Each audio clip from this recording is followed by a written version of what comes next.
We can't call ourselves leaders if we are slaves to a screen.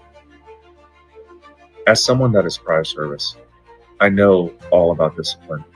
And discipline isn't out there, it's within your mind. Porn rewires your brain, weakens your will, wrecks all of your relationships. It doesn't just stay on a screen, it invades your marriage, your confidence, and your actual purpose. As men, if we don't learn to discipline ourselves, we'll be ruled by our impulses.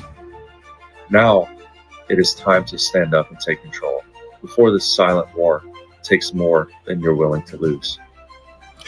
Real men don't hide in the shadows of shame.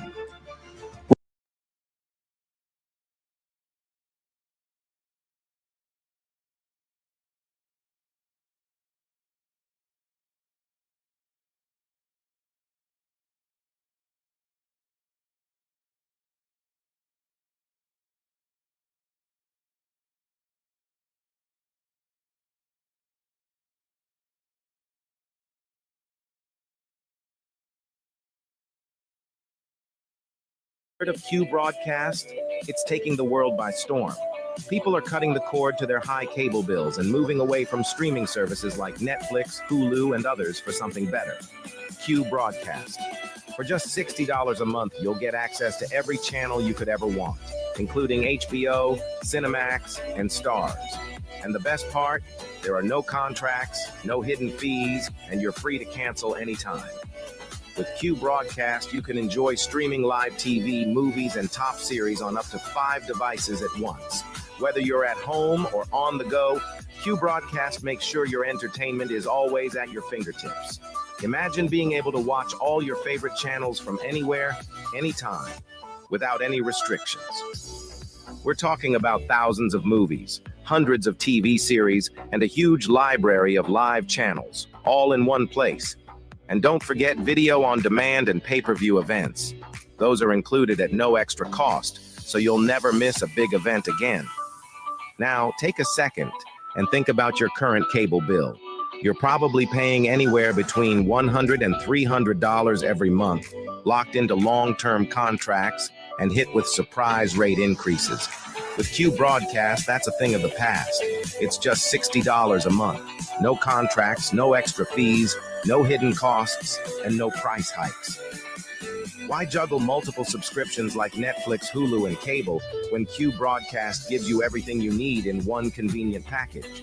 People everywhere are switching to Q Broadcast, saving money and getting more content than ever before. So, what are you waiting for? Click the link in the description and sign up for Q Broadcast today. Just $60 a month, no contracts, no hidden fees. It's time to take control of your entertainment and start streaming smarter.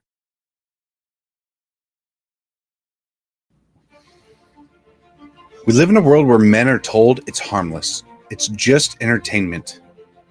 But let's stop lying to ourselves. Pornography destroys. It weakens your spirit. It dulls your drive. And it robs you of what real intimacy is supposed to be. Every click is a step away from the man you're supposed to be. We can't call ourselves leaders if we are slaves to a screen. As someone that is prior service, I know all about discipline. And discipline isn't out there, it's within your mind. Porn rewires your brain, weakens your will, wrecks all of your relationships. It doesn't just stay on a screen, it invades your marriage, your confidence, and your actual purpose. As men, if we don't learn to discipline ourselves, we'll be ruled by our impulses. Now, it is time to stand up and take control before this silent war takes more than you're willing to lose. Real men don't hide in the shadows of shame. We step up and we protect what's ours. We fight for our wives and kids, our own hearts. Twitter isn't just an app, it's a weapon. It's a tool used to break free and start living like the man that you're meant to be. The battle's here and it starts with you. You can stop living in shame and you can break free today.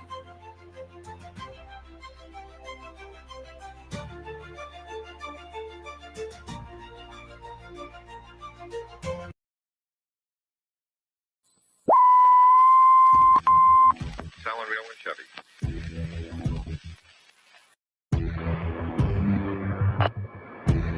Propagating truth in a world of lies. You are listening to the John H. Project.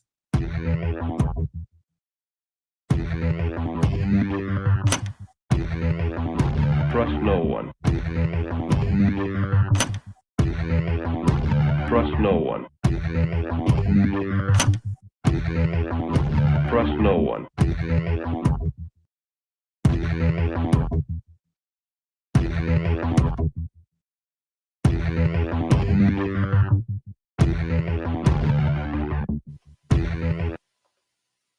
You found it. You're here. You're headlong down the runaway train that is the Anomic Age, and I am your host, John Age. Very happy to be back with you once again, almost in the dark side of the AM. I will absolutely be taking you into the dark side of the AM. We're sitting at 11:46 p.m. Eastern Standard Time. Hailing proudly from the coastal plains of the old North State, I'll be your tour guide as we take a somewhat satirical journey down the path of murder, destruction, mayhem, and the extermination of human life on this planet. A forced march into obsolescence thrust upon us by a global satanic death cult of pedophiles. Check out anomicage.com if you've not already done so. Please like all the likes, subscribe to all the subscriptions, paypal.me/anomicage, patreon.com/anomicage as well. Those are the best ways you can support me. We got the Cash App, buy me a cup of coffee, the aforementioned Patreon,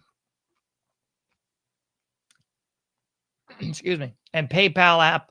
Right there, we got the free iPhone app, the free Android app, the subscribe by email link, and so much more. You guessed it. It's right there at anomicage.com. So please do so. If you can do no more, share the links, 5-star reviews, kind words, salutations, the usual suspect stuff that you would expect from the Anomic Age.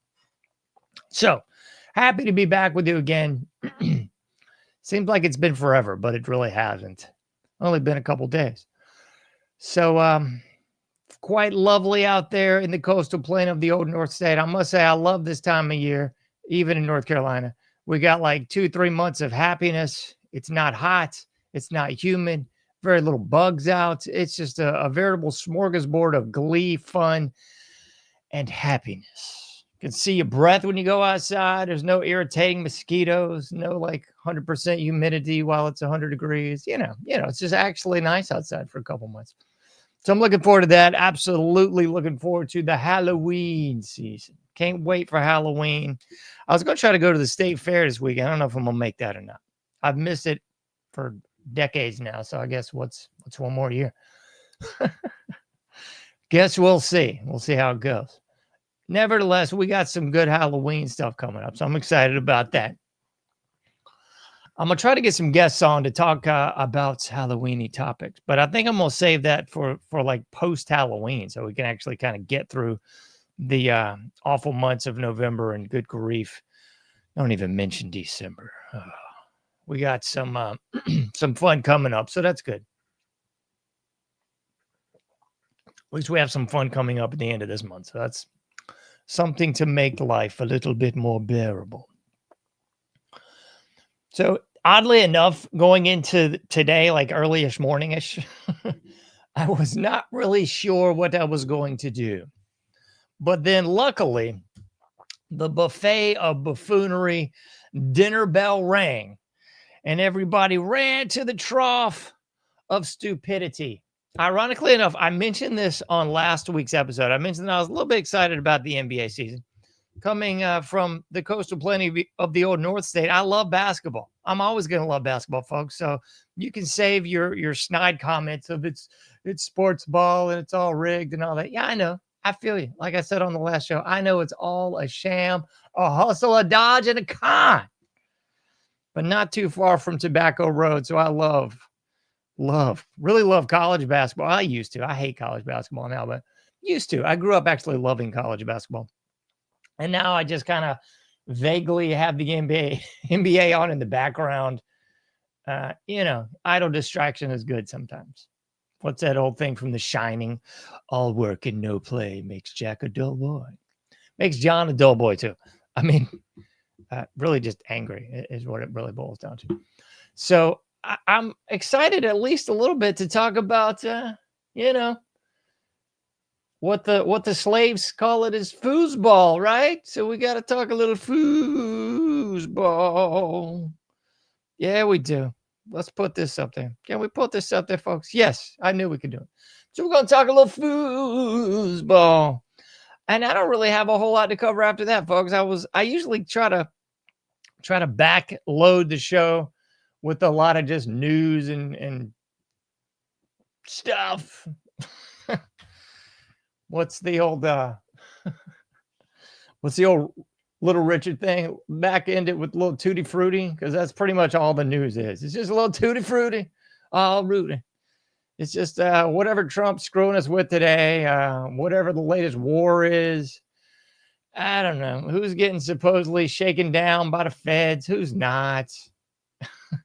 The continual diatribe of the live version of Clue with the Charlie Kirk murder, assassination, or op, or all three sort of compiled into one. All that's kind of slowed down now. So I think everybody's kind of at least resting on the fact that it'll be like JFK, MLK, RFK 2, just like 9/11. We'll never know who did it to you. I think that's kind of where we're at. Because, anyone with eyes to see and ears to hear knows that the guy they got in prison, if that guy's even real, I think stupidity,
that is historic in terms of not just money, but the scheme and the deceit that they utilize to steal and swindle people for money, to include crypto fraud.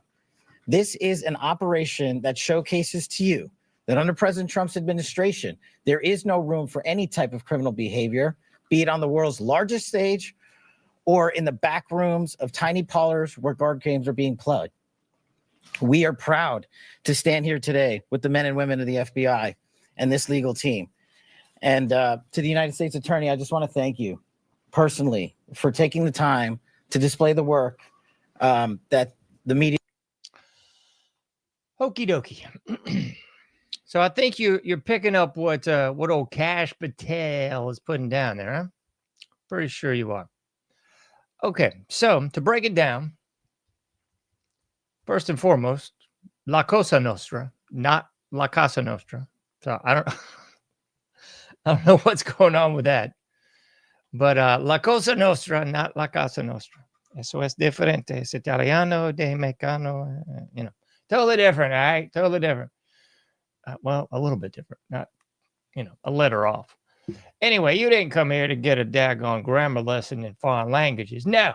And it looks like I'm back up on the streams. I don't know what in the devil happened, but thank the Lord, I'm back up. So Patriots prayer people, hang with me. Took me, I don't know what the freak went down. And the StreamYard app seemed to just get out of Dodge. But allegedly, it's back up and running. So thank you. Anyway, so here's what's going down. Cash Patel had to come out there and say, oh, my gracious goodness sakes alive. We arrested 3 people. Tres personas. So we arrested 3 people. So we got Damon Jones. If you're playing, or if you're looking at the screen there and you're playing the who in the devil is this, Damon Jones would be this gentleman right underneath LeBron James, right above the DraftKings logo. So there you go. So we got Damon Jones was arrested. We got Terry Rozier. Now, while he was in Boston, is Scary Terry, quite a clutch performer. He's right above the FanDuel Casino logo. And then above old Scary Terry, we got Chauncey Billups, as he was once announced as a Detroit Piston, champion of the NBA, and so forth and so on. So that's old Chauncey over there above Scary Terry. I think everybody already knows these other 2. I'll say it, John. They already know these other 2 boobs. We got Adam Silva, sadly a Duke alum. Adam Silver there in the middle. That's the scary guy. Looks like an alien. El Blanco. Yeah. And then the gentleman, and I use these terms very loosely, to the left of old big-eared Adam, we got LeBron James. Queen James, if you're nasty. So that's who we got on the screen there. So in case you were playing along with the which criminal is gone to the Who Scowl Now bingo card, yeah, you got Darren, you got Terry, you got Chauncey. Those jokers have all apparently been arrested by the FBI. And as old Cash Patel was so aptly putting, all connected to gambling. And these 3 players all played and or coached in the NBA. Well, they all played, and 2 out of 3 there doing some coaching. Maybe 3 out of 3. I don't know if Darren did any coaching or not. Maybe so. Who really cares? Bottom line is these folks all got some bracelets put on them today and escorted to the car with some sort of alleged gambling ties. We can assume that's with NBA games because these are NBA coaches and or players. And they have some big connections, as he mentioned there, the Gambino crime family, and I believe 3 or 4 other ones. So we got some pretty big connections here with all this. So the one name that you ain't seeing just quite yet, I guess. We've seen a lot of ties to this gentleman. That's LBJ, old LeBron Z. James. So I guess you really just have to ask yourself, when will LeBron Z. James, if at all, receive the handcuff perp walk treatment like these other 3 individuals. So Chauncey was still a coach for Portland, head coach of Portland. So I guess he's just on her leave. Maybe he's on a little permanent vacation. I think Terry Rozier is still playing in the league as well. Damon there, not so much. Like he's assistant, some sort of, coach somewhere. Not an assistant coach. I don't even think he's a coach anymore, but we'll see. Doesn't really matter to me. Anyway, say all that to say this. That's what we got.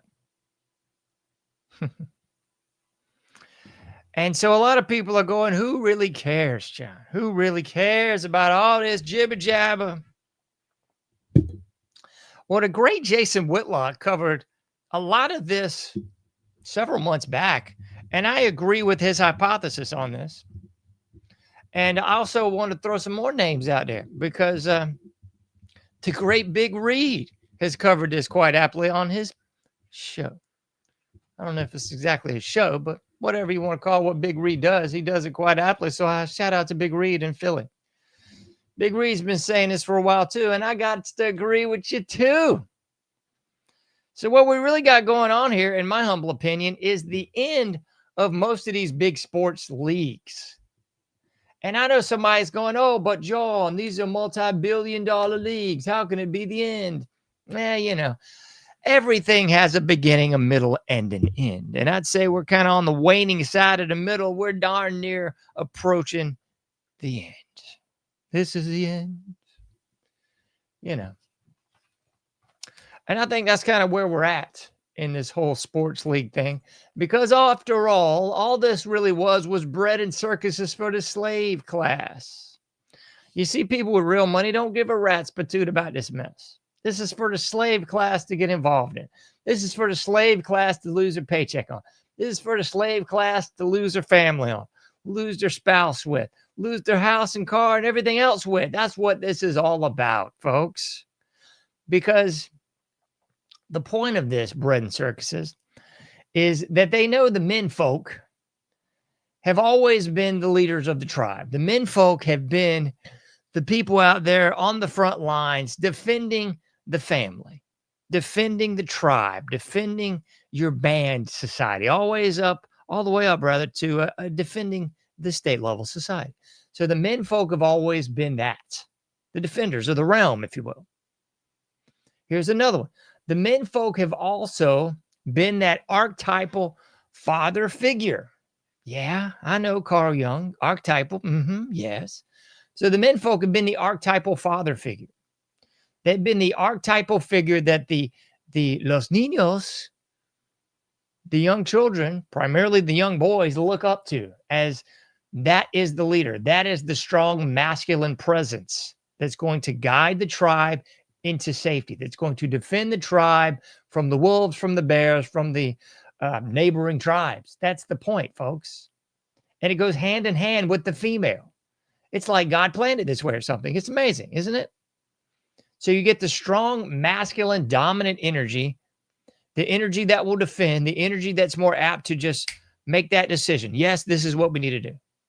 No, we don't need to sit around and mull it over. We don't need to talk about what you want to eat, what I want to eat, what the kids want to eat for 20 freaking minutes. This is what we're going to do. And go. Action. That being said, like I mentioned many times on the show, it works hand in hand with the female energy. That more nurturing, that more emotional, that more let's gather the food, let's prepare the food, let's stockpile the food for a rainy day and have something for the men folk to come home to, have something for them to defend, have something, that nurturing presence, that creation of life that creates the next generation. Works hand in hand. Beautiful. That's the godly way that it's all meant to be. But the bread and circuses, folks, the bread and circuses, been going on since the Greeks, since the Romans. If you want to fill in the Aztecs, Olmecs, and Mayans, and so many more that practice the ball game. It's kind of all the same, folks. It's how can we distract?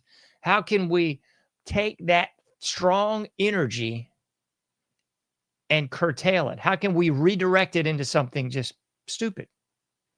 So now We have a society of men who know way more about the sports score, the box score, their favorite player, who their favorite player's dating, what the favorite player's eating, how they're going to perform on this night, and how they did last night, and how they might do in 2 weeks from now. The men folk know way more about that now than they actually know about what matters. Global events, local events, anything under the realm of actually mattering to the family, to the tribe, to the people. So men are way more likely to paint themselves the color of their team, to wear the big jersey, to act like a big boob. But wait, because the Karens are involved now too. I mean, you saw that with the Milwaukee game about a week ago, and you saw that at the Phillies game, I think like about 3-4 weeks ago, where the females are involved too. They've got to get out there too and pretend to be men and pretend to have this masculine energy, but they don't. They have this emotional house slave controlling energy. They want to be the nanny state. If they're not the nanny state at the house with the kids, then they transfer that to the nanny state out in public. And they want to see the manager, and they want to boss people around, and they want to be in these pseudo intellectual leadership positions in academia, in the workplace, and the like. So that's their new role. So it's the emasculation of the men and the masculization of the females. It's sick. But that's where we're at in 2025. So I'm just putting the pieces on the board for you so you know what's up. But wait, there's more. Because again, there's people going, who really cares about the sports ball, John? It's all just boulder dash. I mentioned this on the last episode. I've mentioned it so many times before. I believe the gentleman's name is Brian Toohey. He did a number of books. His first one on this was The Fix Is In. This was in the, I believe, late 90s, early 2000s. And I believe he put out at least one more incarnation of the series, if not two. But if you know and to know, then you also are familiar with the fact that there was other people doing this in the 80s. I believe there was someone on The Tonight Show, if not Jay Leno when he took over for Johnny Carson, talking about just that, like pre-Brian Toohey, The Fix Is In, talking about how the sports were all rigged. But here's the deal. The problem is Americans are so into their team, their show, their favorite actors, their favorite actress, their favorite musician, or whatever you want to throw in there. And they have what I've mentioned so many times before on the show, the parasocial relationship. They have a parasocial relationship with these people. And they become so emotionally invested, especially the women, but also the men now. Keep in mind, it's kind of two different planes. Like the women, the soap operas, their favorite actress, their favorite comedian, whatever. The men, they're gravitating towards that masculine energy. So they're putting that same stupidity, that same blind spot, that same myopic mindset into the sports. So they actually believe that these sports stars care about them, that they care about their team, that they're real involved in the fan base. I mean, this is something we saw pre the current commissioner. This was really, I saw this with David Stern, where they would have all these different sports teams, and they would always have the photo op with the big star of the team. And he'd be out there like holding a hammer. He'd be out there like holding a paintbrush. And they'd show these different superstars in their cities, doing their part. Oh, they're out there helping. Look, there's Dirk Nowitzki. He's painting. Oh, look, here's Steve Nash. He's holding a hammer. Oh, here's Kobe Bryant. He's shaking a kid's hand at some meet and greet. This was a kind of bull butter that they infused primarily in the 90s and beyond. The general public, aka the boob class, and they made them believe that, these people care. These people actually give a rat's patoot about the city, the people, even, dare I say, the NBA itself. In the same way, the wax on, wax off, Mr. Miyagi, that they had the women buying into, same parasocial relationship with the actors, actresses, musicians, and so forth. See, that's how it is. So they got both sexes, and notice I said sexes because there's no gender. That's just a bunch of social science horse patuck. So they got both sexes to buy into their incarnation of parasocial reality. So therein lies the problem, because you have this idol worship, this hero worship. You're no longer worshiping the grandfather, the father, that strong masculine energy in the family. Oh no, that's just déclassé now, because now you get to worship LeBron James, Kobe Bryant, Michael Jordan, whoever else the next boob is. So that was in place in the 90s, early 2000s. And then you'll notice, especially in the last 5 years, but they've been working towards this for quite some time, this real hardline push for gambling, sports gambling. I don't know how many states this crap's legalized in now and how many it's not. I really don't care. I'm just showing you what's going on and how it's being done, how it's being rolled out. Last 5 years, this real big push for gambling. That's why you have on the screen there these icons for FanDuel and the icons for DraftKings. Those are the two biggest markets for sports gambling. And this has gone hand in hand with the advent of the smartphone and the app and everything else, because now they've got the slaves with their little light box looking at the colors. Oh, it's so fascinating. We can follow our star. We can track the stats. We can place bets at the click of a button. It's so easy to go into debt. It's so easy now to lose everything. It's so easy and it's cool. You see, these were once vices. Hence the vice and narcotic squad. Vices being prostitution, gambling, and the selling of illicit things like narcotics, like illegal weapons. Ooh. This is everything from Miami Vice, but now it's normalized, standardized, and subsidized by the American people. It's got that lovely little piece of paper they used to have on the toilets in hotels. Oh, it's sanitized for your protection. That's in essence what they're saying now with FanDuels and DraftKings. It's sanitized for your protection. Oh, you don't have to go to the bookie anymore. Oh, no. You don't have to go to those number runners. Oh, no, not anymore. Don't go to the bodega or your local convenience store, and in the back room, you might be able to place a bet. Nay, nay, nay, nay, nay. You see, it's all sanitized, subsidized, and standardized now. You can just do it in a clean manner on your phone. And they've done the same mess with the other vices too, folks. Please don't be that stupid. That's why there's porn so readily available now. Oh, it's so easy. You see, you don't have to go to that store. You don't have to get that magazine in the brown package. No. You see, now you just click and there it is on your phone. Click and there it is on your browser, on your computer, your laptop, your pad, your pod, your device. It's all been made way more easy, you see? And there's a reason why, ladies and gentlemen, they want it to be more easy, because they know that with these vices, these deadly sins, you remember the 7 deadly sins from the Bible? Remember the 10 Commandments? Remember all these vices that were once very obviously a negative connotation, something that was, something you didn't really talk about people doing. Oh, no, that's not cool. You just don't do that, right? And if people did do that, it was hushed tones behind velvet ropes, behind brown paper bags, and behind some little dividers and separators in the video store. But not anymore. Not anymore, because now it's normal to be some OnlyFans model. Now it's normal to just gamble all the time. Now it's just normal to embrace being a druggy piece of trash. Because after all, everybody's CBD, and now, man, everybody's got the weed and the vapes too. Everybody's microdosing because it's cool, you know. Society says it's cool. The Overton window has shifted. Everything's moved over even further. And everything that was once low-class, bottom-feeder trash actions are now just accepted, standardized, normalized. It's okay to be a piece of garbage now. It's okay. So, irony of ironies, folks. Pete Rose posthumously admitted into Cooperstown.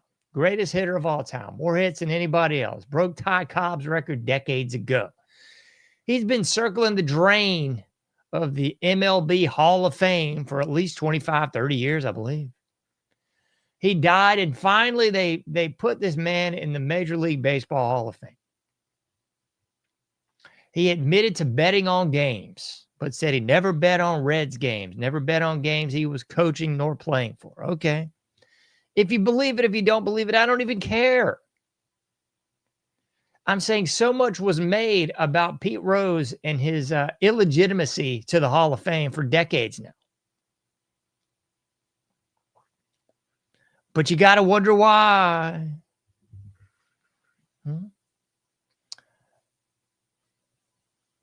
I don't know. I'm not going to hazard a guess. I'm going to let you figure it out. And then during the steroid era of baseball, anybody who didn't know that steroids were rampant in baseball during the quote unquote steroid era, if you did not know that, I would chalk that failure up to sheer stupidity, willing ignorance, or maybe you're just special needs or something. I don't know. That's the only way that you could look at what was going on during the steroid era. You know, the 90s. Everybody wants to look back so fondly of the 90s. Yeah, please. It was the crossing of the Rubicon into complete trash. It was. So, nevertheless, we moved over into the steroid era, and everybody was watching Home Run Derby, except it was really just your normal baseball game. Whether you want to say it was corked bats, whether or not you want to say it was corked balls, or whether you just want to go with the obvious that a whole lot of people are doing a whole lot of stuff of the pharmaceutical variety, whether we're talking about tests, whether or not we're talking about HGH, whether or not we're talking about whatever else we were on. It was pretty darn clear. You saw this almost exponential jump in home runs in about a 5-year span. You saw Barry Bonds going from like somebody in the 170, 180 range to like well over 220. And it won't fat. He won't looking like John Kruk. He was looking like Terry Bollea out there. So you had the big home run derby race with Mark McGwire and Sammy Sosa and Barry Bonds. And then you had Barry break the home run record.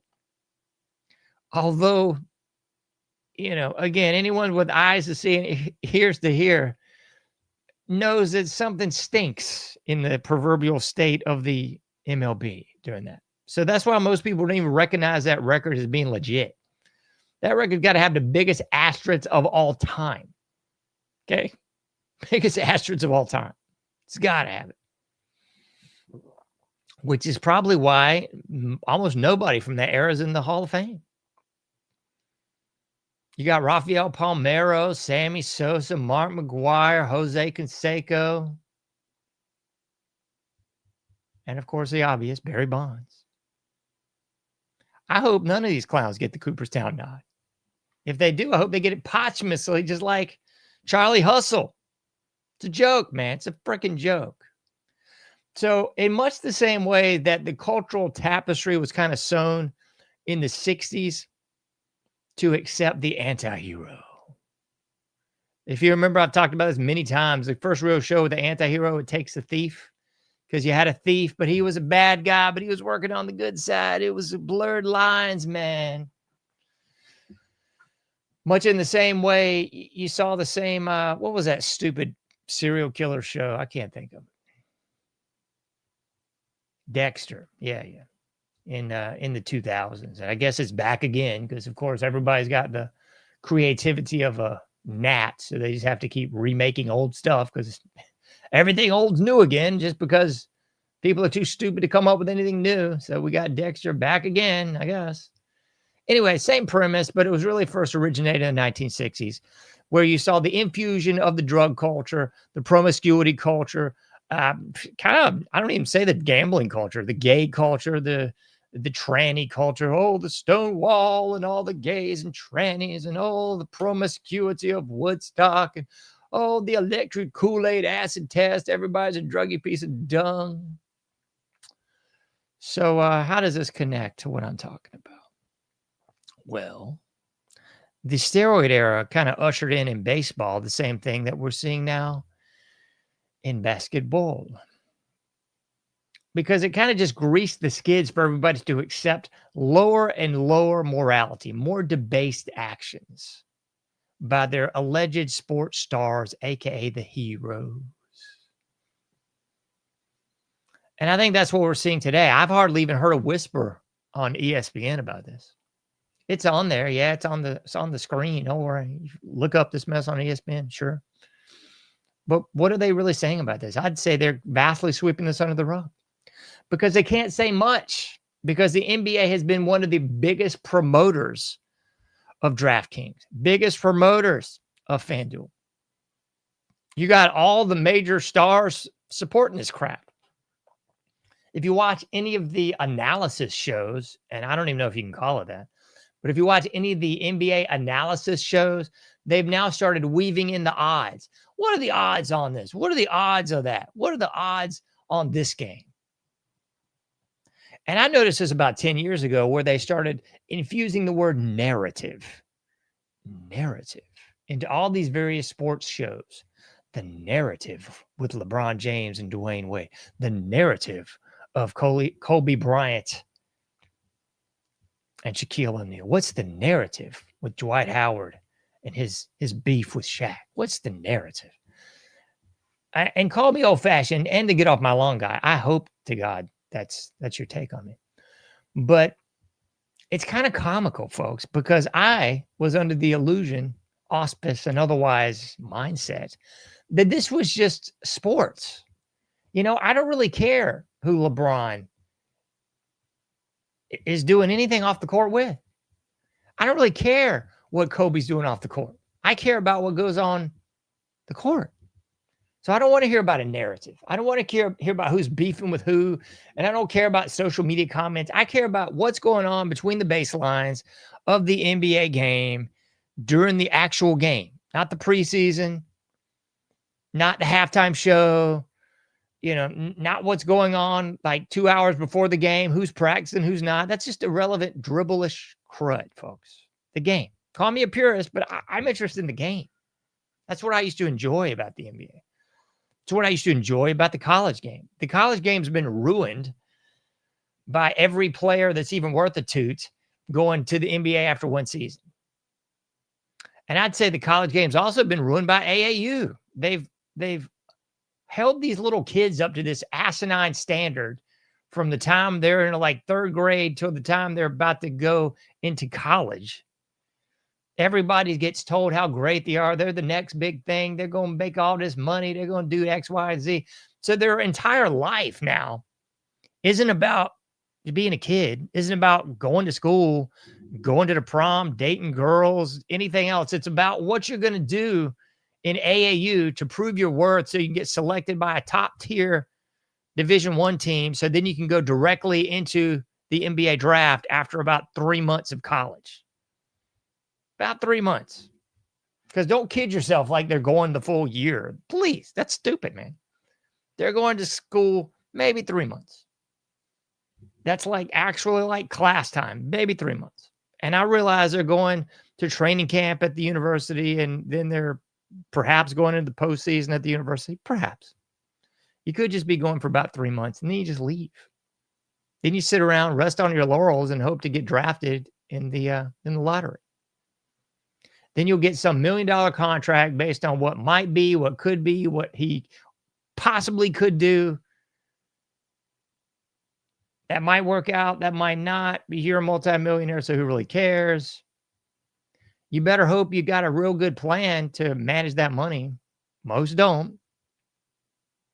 That's why you have once millionaires now on the verge of homeless in a matter of years after their quote-unquote playing career is over. But it's comical to me that the NBA and ESPN is kind of trying to downplay this because they're the primary movers and shakers that are promulgating this. The gambling culture has been normalized by the big leagues, but mostly the NBA. You can't even watch a show about the NBA without somebody mentioning exactly what I said. What's the odds on the game? How do you think this game's going to? You think this kid's going to make it in postseason? What do you think the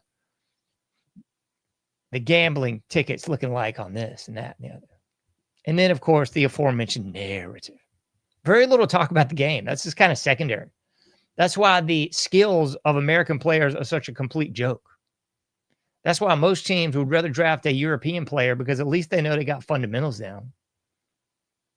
They might not be the human highlight reel and jump through the gym. They might not be able to shoot the 3-ball like Steph, but hey, they can pass, they can shoot, they can hit foul shots. They know where to cut. They know how to defend, pick and roll. They know how to defend different defenses. You know, average American player can barely play the game. That's what's so comical when you look at this big discrepancy. Oh, the athleticism is so insane now. I don't even think that's true. But even if it is, the knowledge of the game is just, I wouldn't even say secondary, maybe tertiary now. So it's like, oh, they can jump out the gym. Okay. Can they pass? Can they shoot? Can they run? Can they score in any other way? Not so much. It's a joke, folks. It's a joke. They're selling the American people a joke product. And the American people are such a joke, they buy it. They buy into it. There's a great meme. I should have pulled this one up. It's Steph Curry walking through the tunnel, going back to the locker room, and some fan holding his hand down there. Oh, like, please touch me. Oh, great one. Please touch me. And Steph just doesn't even acknowledge him. Just goes right through him. Doesn't even care. Doesn't even care, folks. The players don't care. Okay? They don't. They don't care about you. They don't care about the game. They don't care about their team, their city, none of it. That's why you've seen such these asinine little tantrum outbursts in the last few years. I mean, countless players like, oh my God, this fan said something bad about me. I heard him say it too. And if that doesn't work, oh, they said the special word. Ooh, you can't say the word. I can't. It brings me to tears. Someone said the special word somewhere in earshot of the arena, and they might have been a Blanco. Oh, no. Guess this is how it goes. The weakest, most pathetic people are playing these games now. But then, again, the sports, the media, the music, the entertainment, it's all just really a reflection of the reality of the actual plebs, the slaves, the people. So if the people are weak, of course their sports stars are weak. Of course the musicians are weak. Duh. They got raised, indoctrinated with that nonsense. That's, of course, what's going on. So, just a reflecting pool, folks. Just that big old reflecting pool. Ever look into Narcissus? That's where the word narcissism comes from. Lovely little parable, I guess you could say. Narcissus. Look into it. But that's why we are such a narcissistic society. That's it, folks. It's a reflecting pool. These boobs that are on the screen there, they don't care about you. They don't care about the city or anything else. They care about a paycheck. That's it. So if they can con, hustle, and dodge the American slave into believing that they care, they can get them adopted into that parasocial reality. Oh, I believe LeBron looked at me. Oh, we're buddies. Yeah, me and LeBron. Yeah. He gave me a high five in one game. I was maybe. It's asinine, folks. They don't care. So that's the irony of ironies, is that these stupid joke leagues are trying to sweep under the rug what they created. They created this global market for the NBA. They're trying to pull more and more Chinese players in to the NBA. They're trying to make this a global market, so they don't even give a rat's backside about you. They don't give a crap if you like them in Denver as a Denver Nuggets fan. They don't give a rat's backside if you're a Miami Heat fan and show up to the games, because now they're going to pull their market shares from across the pond, from every other little spot on the globe. So whether or not you show up to these joke level games is kind of irrelevant, because they're still going to get their monies coming in. And here's another obvious one, in case you hadn't realized it yet. The real end game here is for the leagues to be dissolved. So everybody that's griping and moaning, oh, X, Y, and Z is making all this money. Okay, well, stop going to the games. Stop buying into it. Stop buying the jerseys and the balls and the shoes and everything else. But as I just said, that's not really going to be very consequential because they're getting their money not here domestically. So the real coup de grace is when the next collective bargaining agreement comes through with the NBA, and you'll see this with the other leagues as well, is you're not going to see this guaranteed money anymore. NBA is virtually the only league that you're getting guaranteed money. You're not getting that in football. So you're going to see the dissolving of this guaranteed money thing. And then you're going to have people say, yo, didn't so-and-so have something to do with this gambling thing? Didn't so-and-so possibly cheat on a game? Didn't so-and-so besmirch the honor of the team? Fill in whatever team you care about. And then that's the case. They're going to find a way to not pay you so much anymore. Because after all, as I've already mentioned, your skill set is joke level anyway. You might have some athleticism, but your skill set's a joke. So why are we going to play this American black player all this money when we can play and pay pennies on the dollar this European player? More skilled, less money, better product. And they're already marketing across the pond anyway. So who the bleep do you think they really give a rat's ass about? It's not you. It's not you in the American slum hole, in the communist bleep hole city that you want to pander to these morons. While simultaneously, this is the prime movers and shakers that are urinating in your face with BLM, with the gay pride crap. They're urinating in your face. They are rubbing your face in the brown stuff, folks. Any kind of wake-up call coming through yet? Hello, this is reality. Are you picking up what I'm putting down? What else we got? We got the biggest star that's fading fast, LeBron James. Who's going to replace old LeBronzy? LeBronzy couldn't possibly be involved in this gambling, right?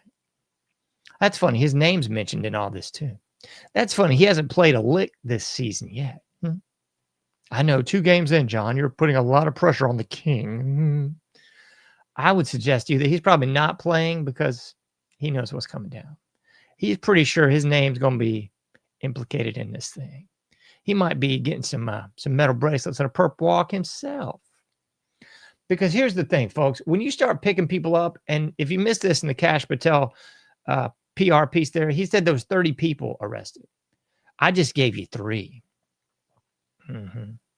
So the 3 were the big names. The other 30, probably not so big names, not household names anyway. So what you think is going to happen when they get everybody in their own little separate room and they start turning the screws a little bit? I would suggest to you that these people are going to start squealing like canaries. And that is why and how you might actually get old LeBronzy indicted in something. Because after all, he's on his final lap anyway. He's probably not coming back. The Lakers ain't winning jack. He's not ever going to be the GOAT in 90% of the American public's eyes. Just not happening. So that's the problem, folks. That's the real deal Holyfield of this whole thing. They're looking for that next big star. Who's it going to be? I don't know. I don't really care. I think a lot of people thought Steph Curry was going to surpass LBJ, but great shooter. But I don't know if he has the star power punch, the manufactured star power punch from LeBron James, from Kobe Bryant, and from definitely Michael Jeffrey Jordan. Anybody miss some pretty key elements here? Anybody miss the fact that Michael Jordan's dad was killed, murdered, right here in the old North State? Not too far from where I am, actually. But he was murdered, and all kinds of very alleged and illicit ties to his gambling debts. A lot has been said of Michael Jordan and his propensity for gambling. A lot of people would hazard a guess, if not hypothesize. That's why Jordan took his first break from the NBA. Many people have said it wasn't actually a retirement. It was David Stern saying, yo, you're out of here. You can do it my way or your way. Because he knew he was implicated in a lot of gambling. And the death of his father will just cemented it, if you will. So yes, that's just known reality. This is a conspiracy. Everybody knows these things. Same thing with Charles Barkley. Anybody who knows Charles Barkley knows he's a big-time gambler. Any ties to any of these old 90s stars and improprieties like we're seeing right here? I guarantee you these are RICO cases. These are going to be RICO cases. So any ties to that? Just wondering out loud here, thinking to myself, perhaps. So what else we got on the docket? We got steroids, baby. Steroids time. See, he's over 40 now, and he's playing in whatever it is, year 22, 21. I've lost count. I really don't care. But a lot of people have been linking old LeBronzy to steroids. I'll run down the rundown for you, folks. Jeff Teague was one of the first to come out a couple years ago and say LeBron was on steroids when he was in Miami. Not one, not two, not three. I guess he didn't take enough steroids to get all those rings that he had promised, right? So Jeff Teague said that was what was up way back a couple years ago, I think. He said that's why he sat out for 3 or 4 weeks there, because the NBA had just begun HGH testing. He said he was sitting out because of his espalda, his back, but perhaps it was a little something else. Came back awful svelte after his little stint on the DL, disabled list, So there's that. We got what? Biogenesis. This is from 2013. His friends and business manager, Randy Mims, and you got another associate, David Alexander. I believe that was a trainer. Both tied to old LBJ. Both went down with biogenesis. That'd be the big steroid HGH ring. 2 guys just really intimately tied with LeBron James, but not a peep, huh? Nope. Passed every test. He's just doing fine. He's just a freak of nature. He's so strong, He's so powerful. But wait, there's more. We got UFC fighter Shell Sonne Soner. Shell Soner. I'm not familiar with the UFC. UFC fighter Shell Soner on the Flagrant podcast in 2023 said he knows intimately who LeBron's drug man is. He says a little something called EPO, increases your red blood cell count, helps you out in the pharmaceutical variety, So old Soner is saying he's got some information about this. We'll see, I guess. I don't know. I just have a really bad feeling, or is it a good feeling? That old Violent Femme song, good feeling, won't you stay with me? So I got a bad or good feeling that old LBJ, LeBron James, just might see an indictment on this thing. He might just not do very much playing this year. It might be because of a lingering injury. It might be because he's wink, trying to get his son more involved in the Lakers as he sings his swan song. Adios, LeBronzy. Oh, it's been such a fun ride. Chosen one. I don't know, folks. That's just me on this whole front, All the links seem to indicate something stinks in LeBron's camp, We had Kevin Garnett, Hall of Famer, champion, loudmouth, also coming out and saying that LeBron was on the juice.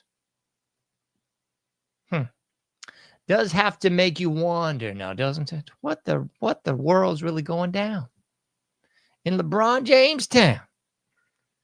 What else we got that's just downright humiliatingly funny with old LeBronzy? The Promise School. I had to pull these stats up. I heard them, but then I forgot them for reasons because I just don't care. No 8th grader passed the state math test at the Promise School. Some in that demographic were the bottom 5% in the state of Ohio. That's LBJ's Promise You. Heard so many good things about LeBron.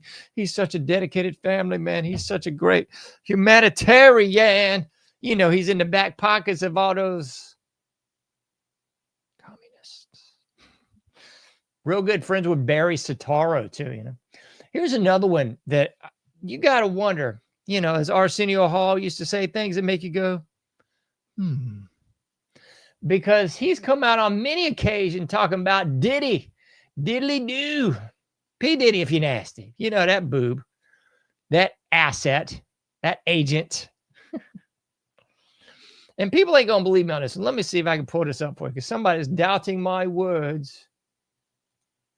Here's one for you, folks. Take that down. Yeah, we want to look at this one.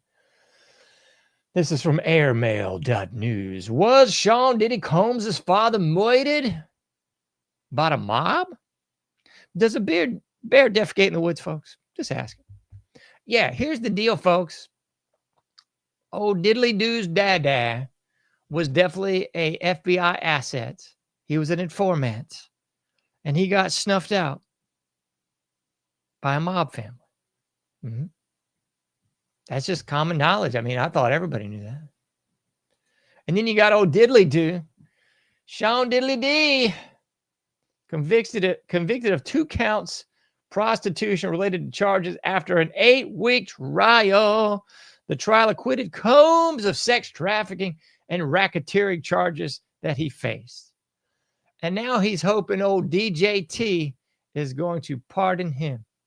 He's hoping old Donald John Trumpy Trump is going to pardon the Diddly Doo, the capping baby oil, the Diddy party. Anyway, I say all that to say this. Old LBJ was all too happy to say he hardly missed a Diddy party. He went to more Diddy parties than anybody. And now we know what was going on at those Diddy parties, don't we, folks? Some diddling of the male-on-male action variety. Exactly. Anybody who believes he was not involved in any kind of trafficking, he was not involved in any kind of dark side of the force, a la the Moidas, had no involvement in Tupac, had no involvement of what's that other big boob? Notorious B.I.G. Anyway, nothing to do with that. Nay. You see, the apple don't fall far from the tree. So old Diddly Doo is an asset too, just like his padre was too. Yeah. So I don't know why anybody thought that old Diddly Doo was going to go to prison. Please, come on. What's the newest shtick? He almost got shanked into prison. He almost got shanked in the hooskow. Diddly Doo, I feel so bad for you. Everybody knew this fool wasn't going to prison, folks. He knew where the bodies were buried. He had the blackmail juice, just like Jeffrey Epstein. Jeffrey Epstein had all those crackers, all those politicians and musicians and celebrities too. But Diddly Doo had a different demographic, don't you see? He had the black demographic of celebritydom, of Hollywooddom, of the music industry too. The hip-hop world extraordinaire, yeah. He had the same kind of blackmail juice as Epstein. So you know blame well he won't go into jail. Come on. Please tell me you weren't S2. Please, nobody in the listening audience of my show thought Diddly Doo was actually going to serve any time. Get out of here. I wouldn't be a bit surprised if DJT don't pardon Diddly Doo and Ghislaine Maxwell too. Maybe they can all meet back up on Epstein Island, because anybody who thinks that joker's dead, man, I got some waterfront property to sell you in Arizona. All right, ladies and gentlemen, boys and girls, those of you who still identify as human, I'm signing off tonight. I've done my piece. I've said my thing. You can't do everything, but you can do something. Please get out there, do your part, make a difference, and I'll be seeing you sooner than later in the anomic age.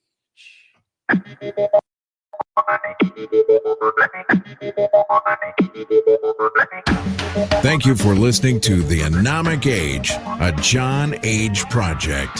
For past shows, further info, and to comment, go to anomicage.com. That's ANOMICAGE.com. Till next time, thank you for listening to The Anomic Age.